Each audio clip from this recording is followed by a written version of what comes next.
Are you a business owner having trouble obtaining the money you want to advance your enterprise? Please continue. There's no need to look any further because I'm going to unveil a revolutionary tactic that will get you access to limitless company capital. To determine your borrowing ability, the majority of lenders use a crucial statistic known as credit card use. High credit card usage might lower your credit score and make it harder for you to get financing.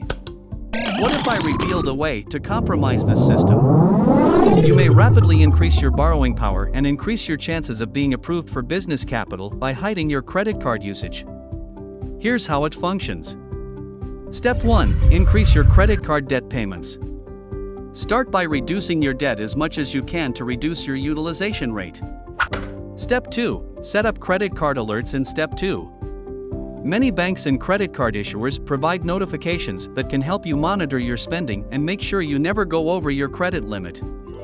Step 3. Strategically combine several credit cards. You may lower your utilization rate and still take advantage of credit card incentives by spreading out your expenses among several cards. Using these strategies will significantly increase your chances of receiving business funding approval, providing you with the financial boost you need to expand your company.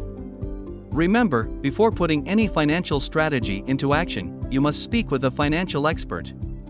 With your newfound understanding, you can cover up your credit card usage and gain access to limitless business capital. Thanks for stopping by Jargo Business Channel. Until the next video, take care.